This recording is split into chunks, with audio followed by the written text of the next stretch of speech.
સર્વ સુગંધ સુલેપિત લિંગમ બુદ્ધિ વિવર્ધન કારણ લિંગમ સિદ્ધ સુરાસુર વંદિત લિંગમ તત્પ્રણમામી સદાશિવ લિંગમ. શિવભક્ત આ કડી છે ને તે લિંગાષ્ટકમની કડી છે. આમાં જે કડીમાં બીજો શબ્દ છે, બીજી લાઈન છે, બુદ્ધિ વિવર્ધન કારણ લિંગમ. શિવભક્ત આપણે બુદ્ધિમાં વિકાસ કરે છે.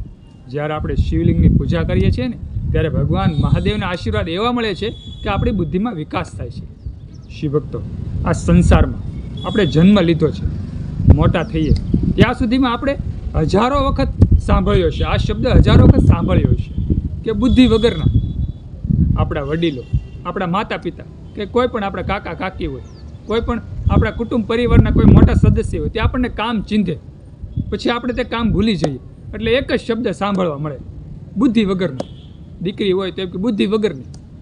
શિવભક્તો, આ જે બુદ્ધિનો વિકાસ છે ને તે એમ કહેવાય ઈશ્વરની ગતિથી મળે છે, ભગવાન મહાદેવની કૃપાથી મળે છે. માઇન્ડ એમ કહેવાય એકદમ તેજસ્વી થઈ જાય છે, આપણું મન એકાગ્ર થઈ જાય છે, કોઈ પણ કાર્ય આપણને સમયે યાદ આવી જાય છે. જ્યારે ભગવાન મહાદેવની કૃપા આપણી પર વરસે, પણ ક્યારે કૃપા વરસે? કે ભગવાન મહાદેવની કૃપા હોય, અને કૃપા ત્યારે જ વરસે છે જ્યારે આપણે નિત્ય ભગવાન મહાદેવની આરાધના કરીએ, ભગવાન મહાદેવની શિવલિંગની પૂજા કરીએ. શિવલિંગ છે ને તે ભગવાન મહાદેવનું પ્રતીક છે. જગતમાં સર્વ દેવતાની મૂર્તિ પૂજાય છે, પણ ભગવાન મહાદેવની લિંગ પૂજાય છે. કારણ કે તે એમ કહેવાય કે નિરાકાર છે. ભગવાન મહાદેવ છે ને તે નિરાકાર છે, નિરંજન નિરાકાર, જેનો જન્મ નથી, જેનું મૃત્યુ પણ નથી. શિવભક્તો, આપણે નિત્ય પ્રભાતે વહેલા ઉઠવું જોઈએ. પ્રભાતે એમ કે 6 વાગ્યે તો આપણે ઉઠી જ જવું જોઈએ, અને 6 વાગે ઉઠી અને આપણે જે નિત્ય કર્મ હોય તે કરી લેવું, ક્રમ હોય તે કરી લેવો, નાય ધોઈ સ્વચ્છ થઈ જવું. નિત્ય એક આ નિયમ રાખવો જોઈએ. શિવભક્તો, પહેલાં તો આપણે ઘર તો સ્વચ્છ રાખવું જ જોઈએ, પણ પહેલાં આ જે કાયા છે તેને આપણે સ્વચ્છ રાખવી જોઈએ. શુદ્ધ એમ કહેવાય જળથી, સાબુથી આપણે સ્નાન કરી લેવું જોઈએ, અને ત્યાર પછી આપણે શિવલિંગ પૂજાનો પ્રારંભ કરવો જોઈએ. નિત્ય આપણે શિવલિંગ પૂજા કરીએ, ભગવાન મહાદેવના ઓમ નમઃ શિવાયના જાપ કરીએ. ઓમ નમઃ શિવાય છે ને તે ભગવાન શિવજીનું એક સ્વરૂપ જ છે. સૌથી મોટો મંત્ર ઓમ નમઃ શિવાય છે. તેનું નિત્ય આપણે એમ કહેવાય જાપ કરીએ. પ્રભાતે વહેલા ઉઠી થોડાક બીલીપત્ર, થોડાક પુષ્પો ભગવાન શિવજીની શિવલિંગને અર્પણ કરીએ. એક જ્યોત, એક દીપ પ્રગટ કરીએ.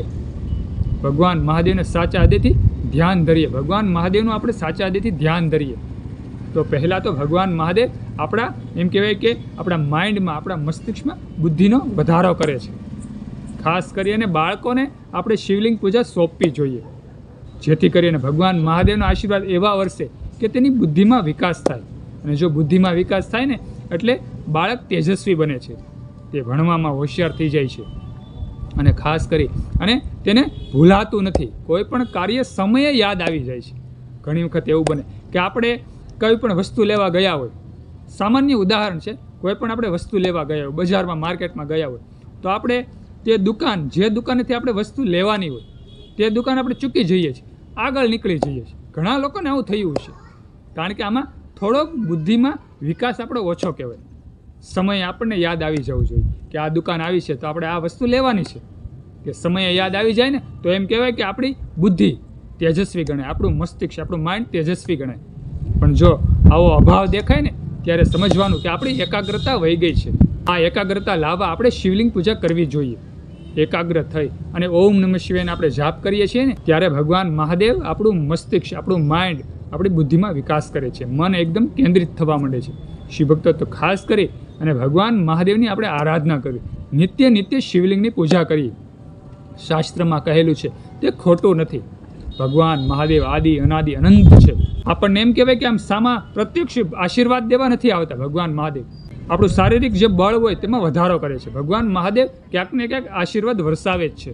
ભલે ને તે આપણી સમક્ષ ઊભા નથી રહી જતા, આપણને આશીર્વાદ દેવા સામા પ્રગટ નથી થતા, કળીકાળમાં પ્રગટ ન જ થાય, પણ કદાચ જો કોઈક એવું જીવડો હોય, કદાચ તે પ્રગટ થઈ જાય તો પણ તે કોઈને કહેતા નથી. કોઈ સાધુ પુરુષ હોય, કોઈ એમ કહેવાય દેવકોટીનો જીવ હોય, અને તેની સમક્ષ ભગવાન મહાદેવ જો કદાચ પ્રગટ થઈ જાય તો પણ એમ કહેવાય છે કે તે કોઈને કહેતા નથી, તે મૌન ધારણ કરી લે છે. હું જ મારી વાત કરું કે ભગવાન મહાદેવ મને પ્રગટ થયા, મને સાક્ષાત દર્શન દીધા, તો લોકો દાંત કાઢશે. આ ખોટું છે. આ એમ કહેવાય કે રમાડવાની વાત છે. આ એમ કહેવાય કે ભ્રમણા ફેલાવવાની વાત છે. આ એમ કે અંધશ્રદ્ધાની વાત છે. તરત જ એવું કહેશે.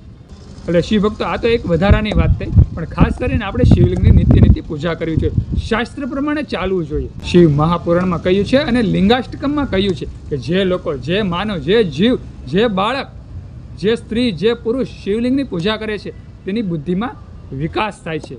તો શિવ ભક્તો આ એક સુંદર વિડીયો હતો જે લિંગાષ્ટકમનો હતો. સુંદર આ વિડીયો ગમ્યો હોય તો વિડીયોમાં લાઈક આપજો, કમેન્ટમાં હર હર મહાદેવ, ઓમ નમઃ શિવાય લખજો, અને આ વિડીયો બીજા હિન્દુ સનાતન ધર્મના લોકોને શેર કરી દેજો. બધા શિવ ભક્તોને, બધા હિન્દુ સનાતન ધર્મના લોકોને મારા હર હર મહાદેવ અને ઓમ નમઃ શિવાય.